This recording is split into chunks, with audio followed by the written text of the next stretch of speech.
कलमकार हिंदी एवं उर्दू साहित्य को समर्पित संस्था के द्वारा अखिल भारतीय कवि सम्मेलन का आयोजन 16 अक्टूबर 2025 को लखनऊ के डिप्लोमा इंजीनियर संघ के सभागार में किया गया, जो राजभवन लखनऊ के गेट नंबर 2 के सामने स्थित था।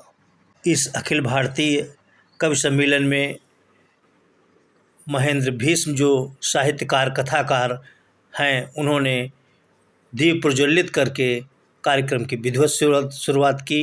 वो इस कार्यक्रम के मुख्य अतिथि थे। प्रिया श्रीवास्तव दिव्यम और गौरव विवेक इसके आयोजक संयोजक थे और उन्होंने बहुत ही सुंदर कार्यक्रम कराया है। आप चित्रों और वीडियो के माध्यम से देख सकते हैं कितना भव्य और दिव्य कार्यक्रम हुआ है। ये महेंद्र भीष्म जी का सम्मान हो रहा है, जो अंतर्राष्ट्रीय ख्याति प्राप्त साहित्यकार हैं, कथाकार हैं, कवि हैं। उनका सम्मान मंच पर किया जा रहा है। आप देख रहे हैं RNT न्यूज़ चैनल के माध्यम से। पवन आगरी जी मंच का सफल संचालन करने वाले व्यक्ति हैं। ये बिल्कुल कुमार विश्वास की तरीके से बहुत ही सुंदर सा संचालन इन्होंने किया है। और अखिल भारतीय कवि सम्मेलन, ये देखिए मीनाक्षी दिनेश कुमार जी जो दिल्ली से चल कर के आई हैं, उन्नाव की रहने वाली हैं, उनका मंच पर सम्मान किया जा रहा है। विशिष्ट अतिथि जी उनका सम्मान कर रही हैं। आप देखिए ये मोहित जी हैं और ये भूपेंद्र राठौर जो राजस्थान से चल कर के आए हैं, उनका सम्मान मंच पर विवेक जी कर रहे हैं। और ये आपने देखा मीनाक्षी जी का सम्मान, और यहाँ पर ये दिव्यम जी का सम्मान हो रहा है। प्रिया श्रीवास्तव दिव्यम जी का मंच पर सम्मान किया जा रहा है, अंग वस्त्र पहना करके उनका सम्मान करके, उनको माल्यार्पण करके उनकी शोभा बढ़ाई जा रही है। वो कार्यक्रम की संयोजक भी हैं और उरई की रहने वाली हैं। उरई की संस्था ने लखनऊ में यह कार्यक्रम कर दिखाया है। आप देख रहे हैं RNT न्यूज़ चैनल के माध्यम से। ये पवन आगरी साहब हैं, जिन्होंने सफल संचालन के साथ साथ बहुत ही हास्य कवि का पाठ किया हुआ है। आप देख रहे हैं एक से बढ़कर एक कलाकार यहाँ पर आपको दिख जाएंगे। और सभागार में उपस्थित जितने भी डिप्लोमा इंजीनियर संघ के व्यक्ति देखने के लिए कवि सम्मेलन देखने आए, सभी का कुमार विवेक गौरव जी ने सभी का अंग वस्त्र पहनाकर माल्यार्पण कर तथा बैच लगा करके उनका सम्मान बढ़ाया हुआ है। गौरव विवेक जी ने आए हुए सभी आगंतुकों का सम्मान किया, जिससे सभी अभिभूत नजर आए। बहुत ही खुशनुमा माहौल में इस कवि सम्मेलन की शुरुआत की गई, जो अंत तक चलती रही। इसमें अध्यक्षता कार्यक्रम की जो है राकेश मिश्रा तूफान, जो पुलिस अधिकारी, पुलिस अधीक्षक IPS हैं, उन्होंने की। वो अंत समय में भले आए, लेकिन सभी को तालियां बजाने पर मजबूर कर दी। एक से एक गज़ल और शायरी सुना करके उन्होंने श्रोताओं का दिल जीत लिया। आप देख रहे हैं कितना चित्रों के माध्यम से कितना भव्य एवं खुशी चेहरे से लग रही है, किस तरीके से भव्य एवं दिव्य कार्यक्रम हुआ है। ये कविता पाठ कर रहे हुए हैं पुलिस अधीक्षक हैं और राकेश मिश्रा जी, और ये सभी को सम्मान कर रहे हैं मोमेंटो दे करके। मीनाक्षी दिनेश कुमार जी को देखिए प्रशस्ति पत्र और मोमेंटो दे रहे हैं। और इसी प्रकार दिव्यम जी को मोमेंटो दिया जा रहा है, सम्मानित किया जा रहा है, प्रशस्ति पत्र दिया जा रहा है। और ये मलिहाबादी साहब थे, ये मोहित संगम जी हैं, और ये भूपेंद्र राठौर जी राजस्थान से जी आए हैं, उनका सम्मान किया जा रहा है। ये प्रिया श्रीवास्तव दिव्यम जी का सम्मान मंच पर हो रहा है, और ये पवन आगरी साहब का सम्मान किया जा रहा है। आप देख रहे हैं ये सभी का सम्मान यहाँ पर मंच पर किया जा रहा है। आप देखें किस तरीके से भव्य ये राष्ट्रीय नवल टाइम्स के संपादक तथा नेताजी सुभाष चंद्र बोस पत्रकार एसोसिएशन उत्तर प्रदेश के चेयरमैन श्री नवल किशोर त्रिपाठी जी का सम्मान IPS पुलिस अधीक्षक महोदय ने किया। और यह इस मौके पर सभी कवि पत्रकारगण मौजूद रहे। प्रस्तुत है राष्ट्रीय नवल टाइम्स की एक विशेष रिपोर्ट लखनऊ से। आज कवि सम्मेलन के इस शुभ अवसर पर प्रिया जी संयोजक हैं, वो बताएंगे क्या किस तरह का कार्यक्रम रहा। कार्यक्रम बहुत ही शानदार रहा, जिसमें SP राकेश तूफान सर की उपस्थिति थी, जो कि बहुत उम्दा शायर हैं। उसके अलावा यहाँ के जो रजिस्ट्रार हैं लखनऊ के, आदरणीय महेंद्र भीष्म सर, जो एक अंतर्राष्ट्रीय स्तर के कथाकार हैं, उनकी उपस्थिति थी। और इस धरती पर, लखनऊ की धरती पर दूर दूर से लोग आए हुए थे। एक लोग जो कवि थे सहारनपुर से थे, कोई आगरा से था, जो आगरा से कवि थे आदरणीय पवन आगरी सर, वो अंतर्राष्ट्रीय स्तर के हास्य कवि हैं। और मीनाक्षी दिनेश जी जो कवित्री हैं वो आई थी, वो दिल्ली से आई थी। और आपके लखनऊ के पास के ही मलिहाबाद से आए थे आदरणीय विपिन मलिहाबादी।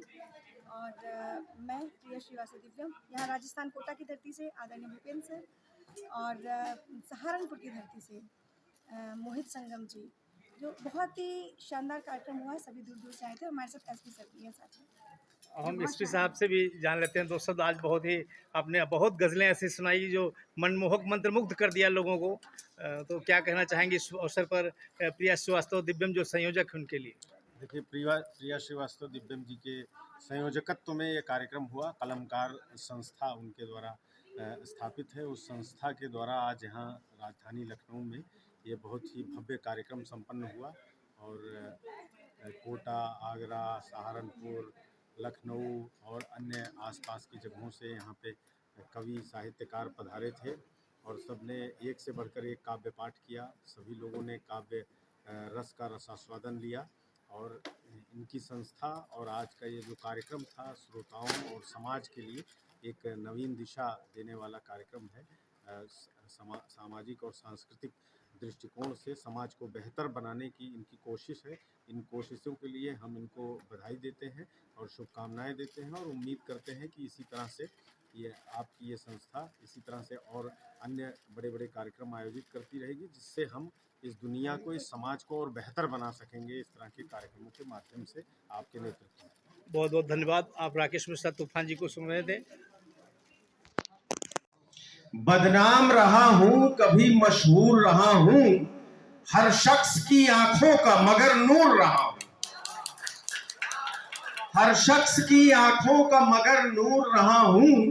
और एक उम्र हुई तुझसे मरासिम ही नहीं है।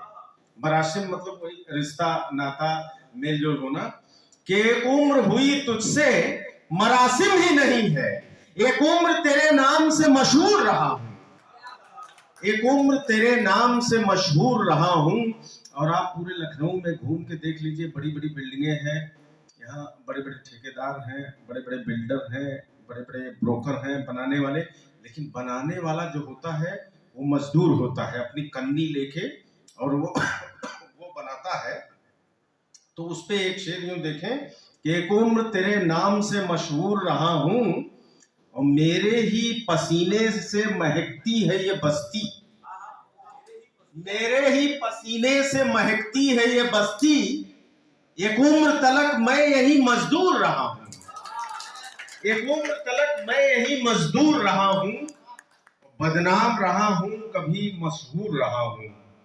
एक शेर है जो आप देखिए कि जब भगवान कि जब भी मौसम गर्म या सर्द रहता था, पुराना रोग था, घुटनों में दर्द रहता था, बड़े जतन किए पर अच्छे से चल नहीं पाए, हमने जोड़ों के दर्द के लिए खूब च्यवनप्राश खाए। फिर अचानक हमने एक बैंक से मोटा लोन लिया और बदले में सामने वाले को संतुष्ट भी किया। अब मेरे पैरों में इतनी ताकत आ गई है कि मैं पर्वत तक लांघ सकता हूं। मैं बैंक का पूरा पैसा लेकर विदेश भाग मैं आपको बताता हूं। देखिए आजकल स्थितियां क्या हो गई है, हर व्यक्ति कुछ ना कुछ खा रहा है, केवल चिल्ला वही रहा है, से खाने का मौका नहीं मिल पा रहा है। जो सच्ची बात तो यही है। वो दिल्ली वाले थे हमारे एक मुख्यमंत्री, वो कहते थे हम बहुत ईमानदार हैं, बहुत ईमानदार हैं। वो खाने में नहीं, वो तो पीने की वजह से जेल गए। वो तो हाँ, तो हर व्यक्ति कोई खा रहा है, कोई पी रहा है, लेकिन सब मस्ती में जी रहा है। तब मेरा एक व्यंग हुआ, बहुत वायरल व्यंग है। यहाँ राजनीति से जुड़े हुए लोग नहीं हैं, ये गनीमत है, अन्यथा उनका कोई भरोसा नहीं होता है। मैं तो हमेशा उनके कहता हूं कि साहब आप इतनी ही दूरी बनाए रखिएगा जितनी अब है। हाँ, अच्छा मैडम बैठी है, तो मैडम से कोई बात नहीं, मैडम से वैसी कोई दिक्कत नहीं है। तो मैं आपको बताता हूँ कि आपके लिए है भी नहीं, मैंने तो ये विधायकों के लिए, सांसदों के लिए लिखी थी। एक बार साहब अभी मैं बता रहा हूँ, मैं अभी एक कार्यक्रम में गया था, तो चूंकि वो भाजपा के लोगों द्वारा कार्यक्रम कराया गया था, तो मैंने कहा कि साहब अब मैंने ये उत्तर प्रदेश के लिए नेताओं के लिए नहीं लिखा है, मैंने तो ये राजस्थान के नेताओं के लिए लिखा है। तो एक भाजपाई खड़ा हो गया, बोले भाई साहब राजस्थान में भी हमारी सरकार आ गई है। अच्छा मुझे याद ही नहीं था सच में। तो बड़ी स्थिति खराब हो जाती है। अब तो मैं ढूंढता हूँ कि मैं कहाँ की सरकार का नाम लूं। तो ये स्थिति कर देती है कभी कभी भाजपा। तो मैं आपको बताता हूँ तो साहब मैं आपको बताता हूँ कि हमारे एक मित्र, देखिए मुझे मालूम है क्योंकि खाने की उनसे मेरे डायरेक्ट संबंध है, क्योंकि मैं उनका प्रोडक्ट यूज करता हूँ। तो साहब तो मैंने फिर विजय माल्या को मैसेज किया। मैंने कहा भाई, मैंने कि तुम हिंदुस्तान आओ मत आओ लंदन से, तुम पैसा यहाँ का लौटाओ मत लौटाओ, पर मैंने कि अपने नए साल का कैलेंडर भेजते रहना। एक व्यंकर की तो बड़ी छोटी सी इच्छा है होती है ना। तो मैं आपको बताता हूँ। अच्छा कोई बात नहीं, आने दीजिए। हाँ एसपी साहब आ रहे हैं। पुलिस जब सब सारा काम निबट जाता तभी आती की निगाहें डराती है रस्में ज़माने की, मुझको चले आओ तुम अपनी फैलाई बाहें, हो मेरी हमेशा मेरी बन के रहना, न जालिम ज़माने की रस्मों में बहना, मेरा दिल दुखाना न तुम कभी दूर जाना।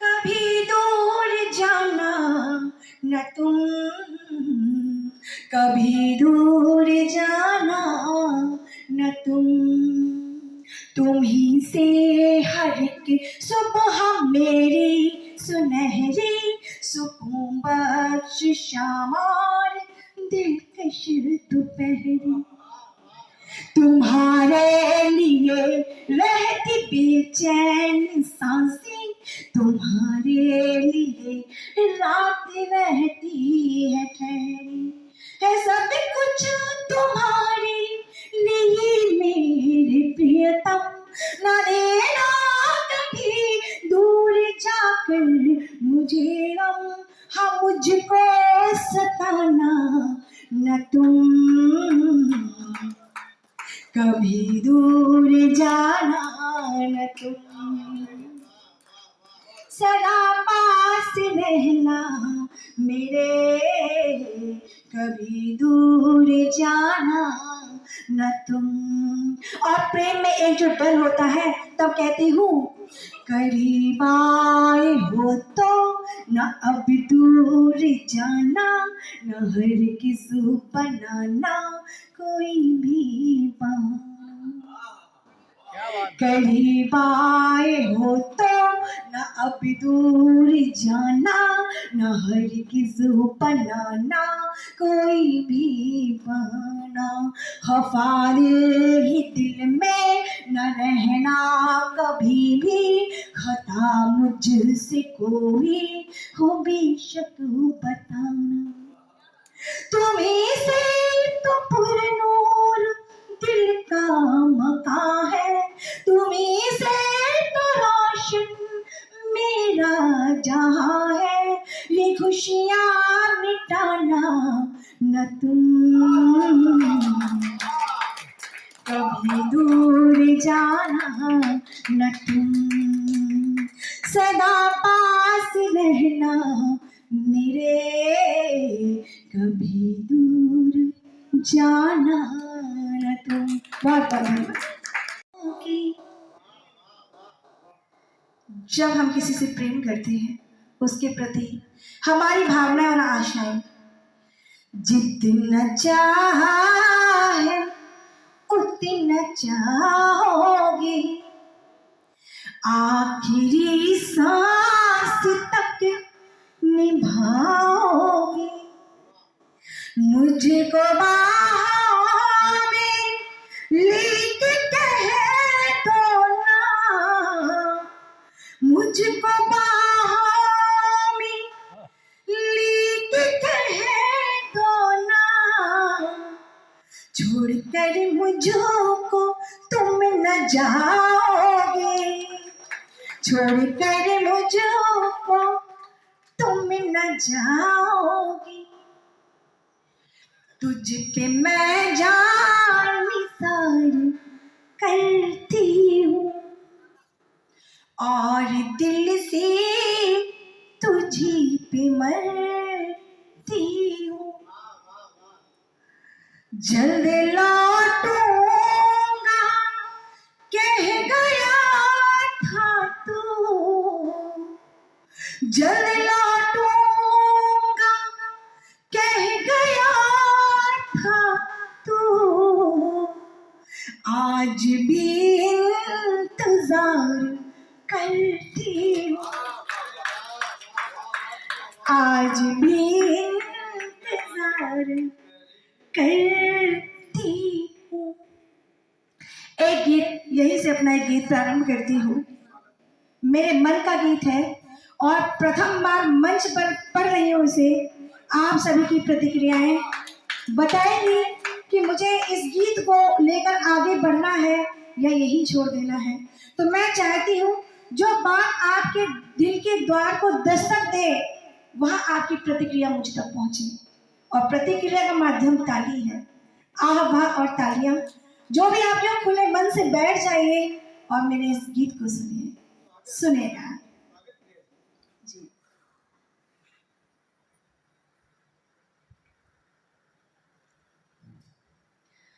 सदा पास रहना मेरे,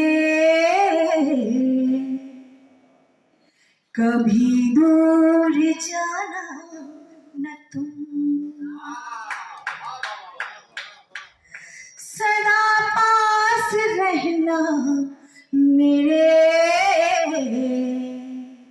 कभी दूर जाना न तुम, कभी दूर जाना न तुम,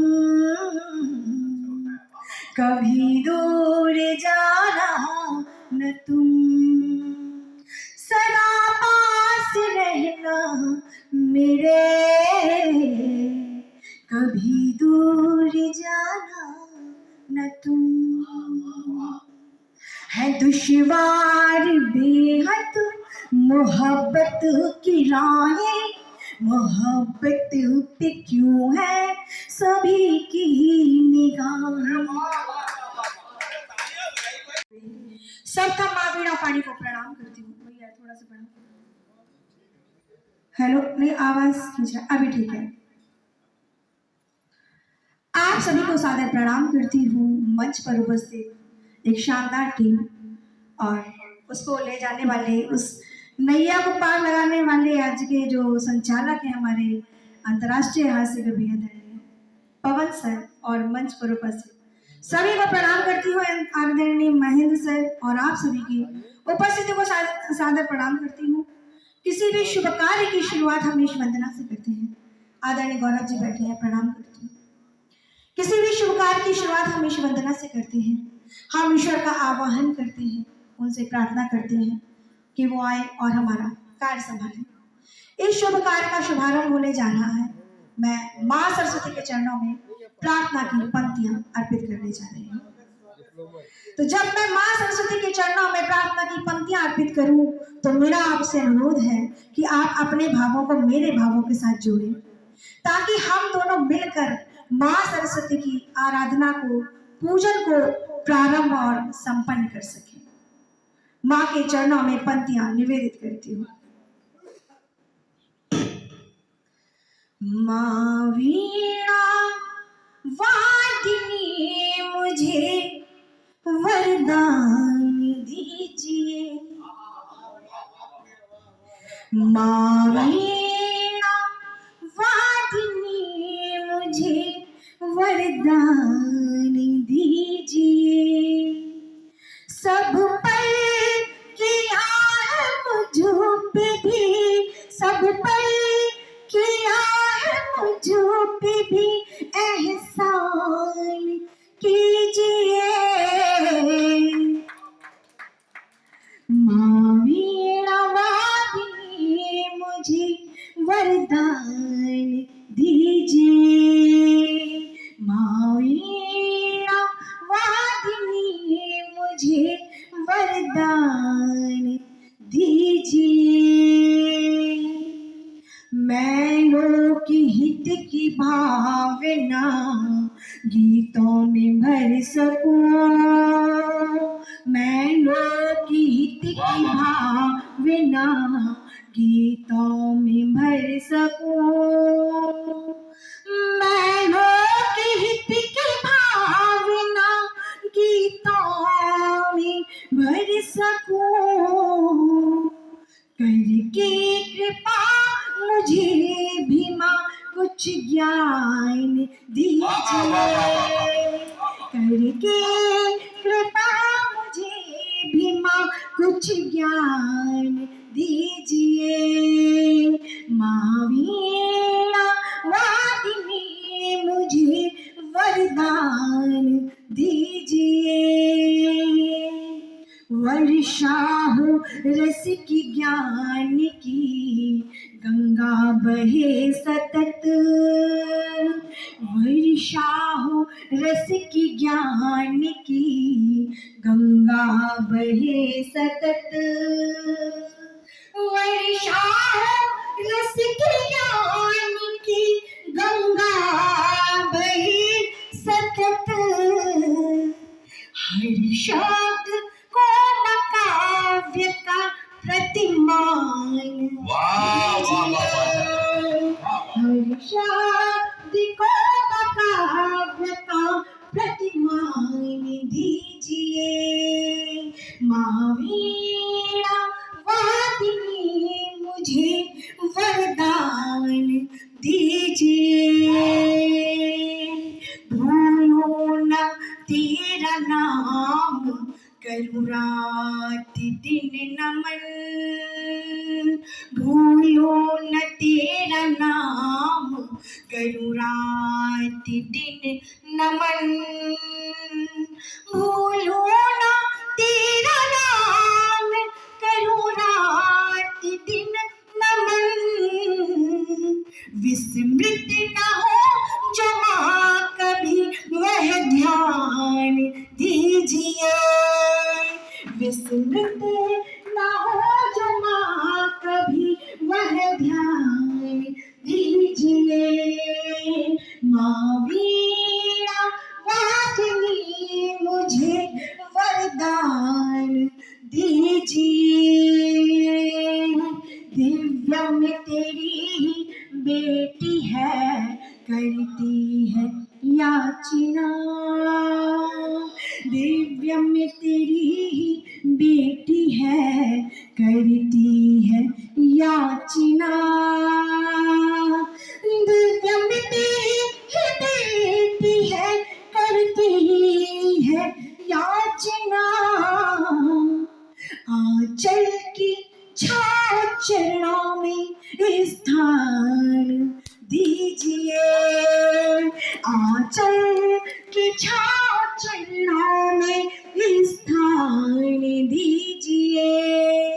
सब पर किया है मुझ पे भी सब पर किया है मुझ पे भी एहसान कीजिए। माँ वीणा वादिनी मुझे वरदान दीजिए। वरदान दीजिए। वरदान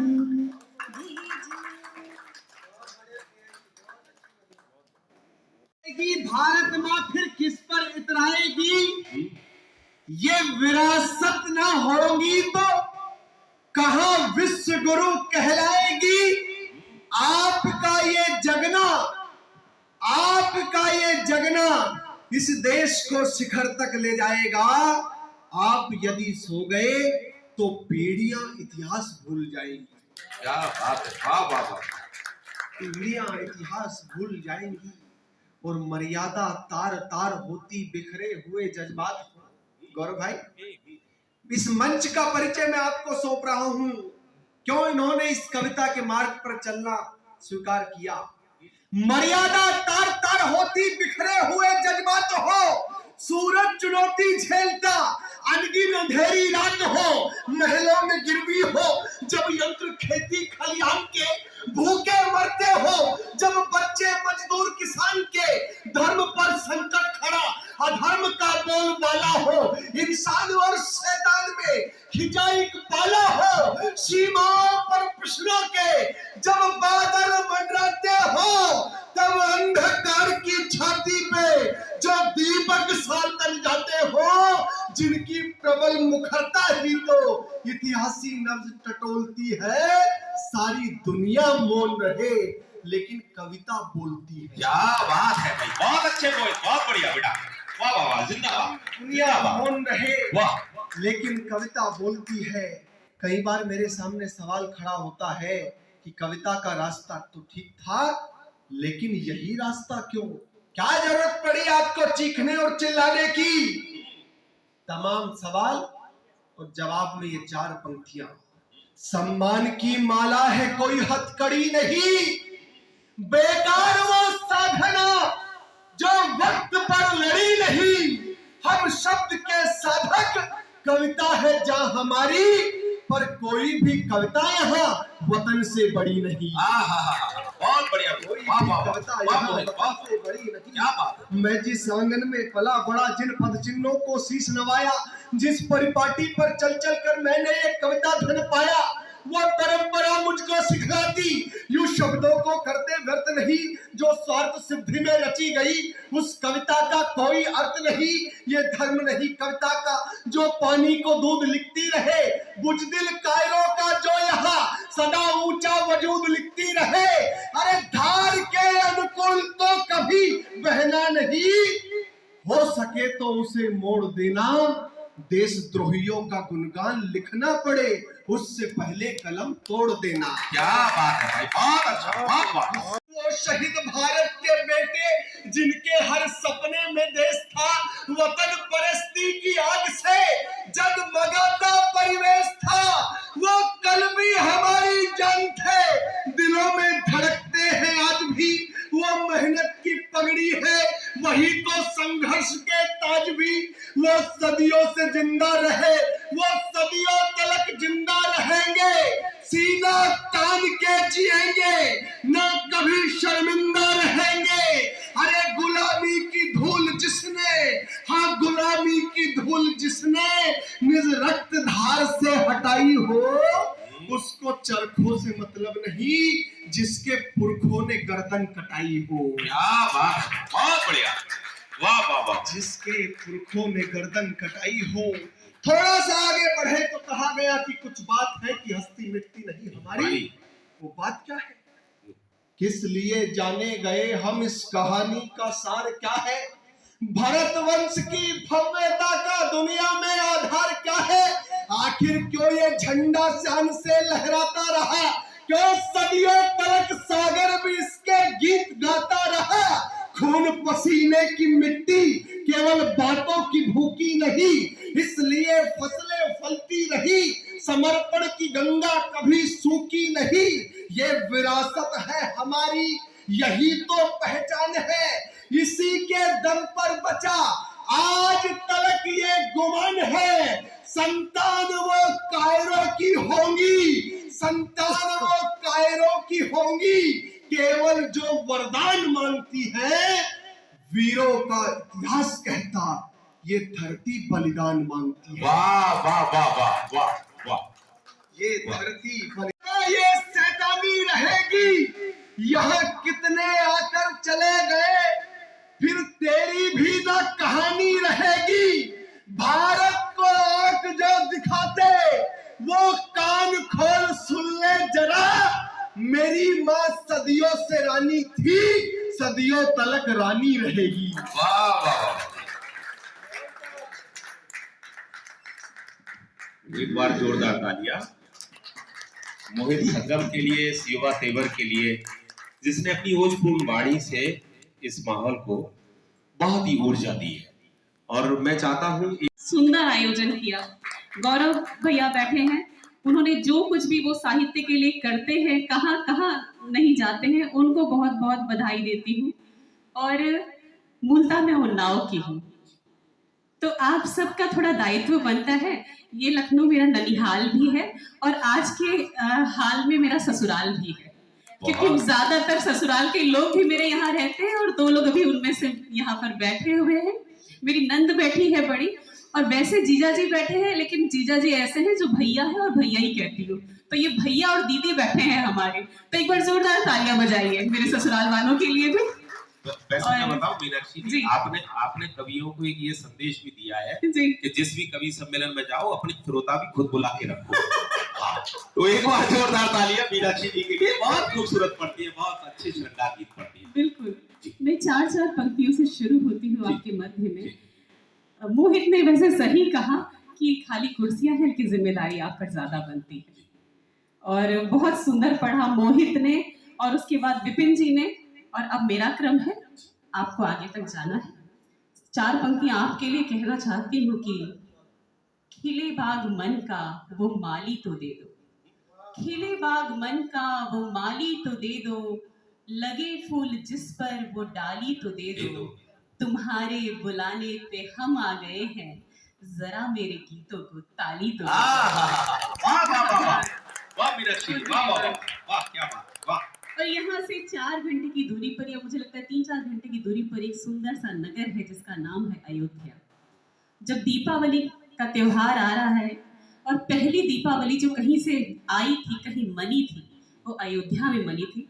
तो 4-4 पंक्तियों से अयोध्या क्या है मैं आपको जोड़ने का प्रयास करती हूँ, फिर अपने रस पर आऊंगी। सुनना 2 मुक्त।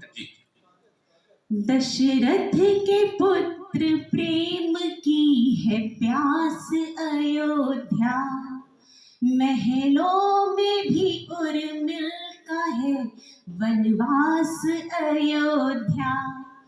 कैसे न जाते राम महल छोड़ के वन को, महल छोड़ के वन को, हम महल छोड़ के वन को।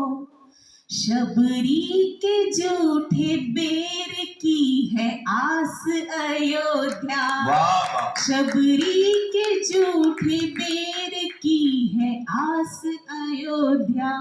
और सुना, जब धर्म की अधर्म पर है जीत अयोध्या, रिश्ते निभाने की है कोई रीत अयोध्या।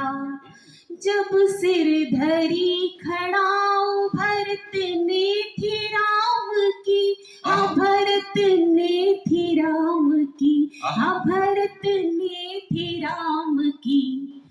तब भाई से है भाई की एक प्रीत अयोध्या, तब भाई से है भाई की एक प्रीत अयोध्या। एक बार जोरदार तालियां मीनाक्षी जी, बहुत अच्छा पढ़ रहे हैं आप, बहुत शानदार। जी जी पवन जी, बहुत सुंदर संचालन, एक बार जोरदार तालियां बजाइए। और अब हमारे सामने अखबार वाले भैया बैठे हैं, तो अखबार वालों को जब उनकी पत्नियां प्रेम प्रेषित करती हैं तो कैसे करती हैं, सुने। सर, ये आपने जो पत्नियां बोला है, बोलो अखबार वालों की पत्नी, पत्नियों से ऐसा लगता जाने कितनी है। मैंने अखबार वाले नहीं कहा, अखबार वालों भी कहा, तब पत्नियां कहा। तो सुने, ये मन अखबार है ये साजन, मेरे नैनों के बुलेटिन में प्रसारित एक तुम्ही साजन, तुम्ही पूजा का वो दीपक जिसे हर पल जलाती हूँ। ये मन गंगा बना मेरा समाहित एक तुम्ही साजन, ये मन गंगा बना मेरा समाहित एक तुम्ही साजन। और इश्क, एक इश्क कई तरीके का होता है। एक राधा ने कृष्ण से किया था, तो कैसा इश्क होता है सुने। मुकम्मल इश्क हो जाए कहाँ ये भी जरूरी है, सभी का इश्क दुनिया में कहाँ होता सिंदूरी है। कभी मन दूर होकर भी किसी के पास रहता है, कहीं मिलकर मिलन की प्यास रह जाती अधूरी है, कहीं मिलकर मिलन की प्यास। और यहाँ पर पुरुषों की संख्या ज्यादा है, और जब पुरुष दिवस आता है तो पुरुषों को एक हमेशा शिकायत होती है कि पुरुषों के लिए उतने मुक्तक छंद गीत नहीं लिखे जाते जितने कि स्त्रियों के लिखे जाते हैं। तो पुरुष क्या होते हैं, आजकल तो नीला ड्रम और बक्सा टैची सब चलता है, लेकिन मैं क्या कहती हूँ, वो थोड़ी संख्या छोड़ दे अगर, तो असली में घर परिवार में पुरुष क्या होते हैं सुनिए। हो नम आंखें, भैया सुनिएगा, गौरव भैया सुनिएगा जी।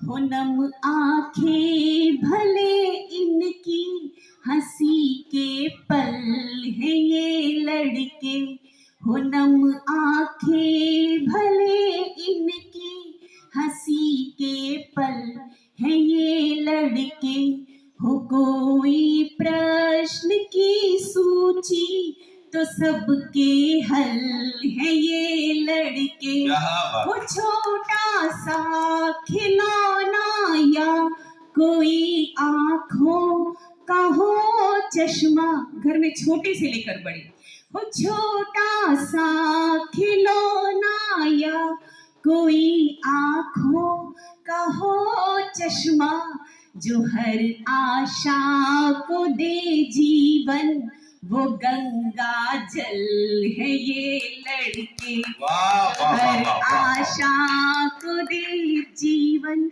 और एक गीत सीधे सीधे आपके साथ। रंग हरा पुतवाने की क्या सोचा था पहलगाम से पूरा देश हिला दोगे, नफरत वाली आंधी में एक पलाश चला दोगे, पर लोगों को पता नहीं था दिल्ली के दरबारों का, और खेल अभी तो बचा हुआ था गुजराती सरदारों। क्या बात है, वाह वाह। ये हत्या मेरे से नहीं होनी थी। सुनो, मेरा थोड़ा सा तुम ही तो कह रहे थे वो वापस नहीं आया, अब आगे आप दे लो, ये फटाफट पहुंचा दो आप बेटा। हाँ जल्दी दे दो भैया। वैसे भी चाय वाले से वैसे भी कुछ नहीं बोलना चाहिए, जबकि मैंने गाय वाले को पुकारा। पता नहीं कब कौन कहाँ क्या बन जाए, तो इससे हमारी कहने की हिम्मत तो नहीं है, पर भैया देख लो। नहीं, पर मैंने याद गाय वाले को किया था, ये चाय वाले आ गए। नहीं, मेरे नाम की चंदा दीजिए, आपके बाद में पी लूंगा। बहुत बहुत धन्यवाद। चलो ठीक है, एक बार मत दीजिए इस अच्छी रचना के लिए, क्योंकि अपनी प्रतिनिधि रचना का पाठ कर रहे हैं। ये भारत वो है साहब। मुझे एक घटना याद आती है, मैं अपनी बात को शुरू करता हूँ। पाकिस्तान में एक कुतिया ने 6 पिल्लों को जन्म दिया। एक मंत्री दौड़ा आया, प्रधानमंत्री जी गजब हो गया। एक कुतिया ने 6 पिल्लों को जन्म दिया है और पिल्ले नारे लगा रहे हैं, हिंदुस्तान मुर्दाबाद, पाकिस्तान जिंदाबाद। प्रधानमंत्री ने कहा कि मिलने चलेंगे। वो 11 दिन बाद मिलने गए, बात बिल्कुल सही निकली। एक कुतिया ने 6 पिल्लों को जन्म दे रखा था, लेकिन पिल्ले नारे लगा रहे थे, हिंदुस्तान जिंदाबाद, पाकिस्तान मुर्दाबाद। प्रधानमंत्री ने मंत्री को चाटा मार दिया, झूठ बोल रहा है, तू तो कह रहा था ये हिंदुस्तान मुर्दाबाद बोलते हैं। प्रधानमंत्री से उस मंत्री ने कहा, वजीर आजम मैंने कोई झूठ नहीं बोला, जिस दिन ये पिल्ले हिंदुस्तान मुर्दाबाद बोल रहे थे वो इनके जन्म का पहला दिन था। इनकी आंखें बंद थी, आग पाने में 11 दिन लग गए और इन पिल्लों की आंखें खुल गई और इन्हें भी पता चल गया कि हिंदुस्तान जिंदाबाद था, जिंदाबाद है और जिंदाबाद रहेगा। अब भारत के बेटे मिलकर ऐसा फाग मनाएंगे। अभी तो बेटियों ने ही नाक में दम कर दिया, बेटे तो बाकी थे जी। अब भारत के बेटे मिलकर ऐसा फाग मनाएंगे, लाहौर, कराची, रावलपिंडी, केसरिया हो जाएंगे। जो भूमि है खंड खंड वो एक एक कर जोड़ेंगे। भारत माँ को गाली दी तो घर में घुसकर फोड़े। चाहे जितनी सेना होती मार काट कर आ जाता, मातृभूमि में दुश्मन का मस्तक चाट कर आ जाता। और शाही राजघराना यदि मुगलों के चरण नहीं धोता तो चेतक सवार महाराणा अकबर का शीश काट कर आ जाता। थोड़ी और आपकी तालियां चाहूंगा, संख्या भले कम है। पूरी दुनिया का नायक वो चेतक का असवारी था। शीश कटे धड़ लड़े युद्ध में ये फरमान भी जारी था। और खुद मेवाड़ी राणा प्रताप भी उस बेटे का आभारी था। अरे एक अकेला हकीम खान भी 100 मुगलों पर भारी था। वाह वाह। लेकिन उसके बाद भी ये कहकर अगर भारत को बदनाम किया जाए कि हमें हिंदुस्तान में डर लगता है, तो कहीं मैं पढ़ना चाहता हूँ, मैं कविता पढ़ना चाहता हूँ, धारा 370। जो लोग सुनना चाहते हैं एक बार आप तालियां बजाकर बताएं धारा 370 क्यों हटानी पड़ी। वरना मित्रों, उत्तर प्रदेश के सांसद ने दिल्ली की संसद में ये तक भी कहा कि राणा सांगा कायर थे। तब कहीं ना कहीं राजस्थान का बेटा लिखता है, मेरी जिम्मेदारी बनती है कि अगर कोई मेरी कौम के लिए कुछ कहे तो मैं किसी भी प्रांत में खड़ा हूं, मैं जवाब दूं कि जब भारत के राणा सांगा वीर गति को पाए थे तब बाबर की औलादों ने गीत खुशी के गाए थे। बाबर जिंदाबाद के नारे दिल्ली में लगवाए थे, मंदिर मस्जिद गुरुद्वारों पर काले बादल छाए थे। ऐसे घर के गद्दारों को मत भारत अब माफ करे, और सबसे पहले घर के गद्दारों को भारत साफ। आपके मन से, आपके कानों से, आपके मन के भीतर उतरने का एक कवि प्रयास करता है, कवित्री, लेकिन आपकी तालियां जब होती हैं तो उसके गीत को उत्सव में परिवर्तित कर देती है। नहीं तो हमारे गीत उत्सव नहीं केवल शव रह जाएंगे। तो आप अपनी तालियां बजाने में कोई भी कोताही ना करें। सुने, एक शहीद की बीवी अगर लिखने का प्रयास करे कोई गीत और उसका पति दूर हो कहीं पर, तो वो क्या कहना चाहे कि एक सुंदर गीत है, कोमल भावनाओं का गीत है, संभालने की आपको जरूरत है। अगर आप संभालेंगे नहीं तो गीत कहीं बह जाएगा अलग। सुनना। मैं कैसे लिखूंगी कोई गीत बोलो, मैं कैसे लिखूंगी कोई गीत बोलो, कि हर बंध तुम बिन अधूरा पड़ा है। मैं कैसे लिखूंगी कोई गीत बोलो, कि हर बंध तुम बिन अधूरा पड़ा है। ये कहकर गए थे कि आओगे जल्दी, वो वादा तुम्हारा अकेला खड़ा है। मैं कैसे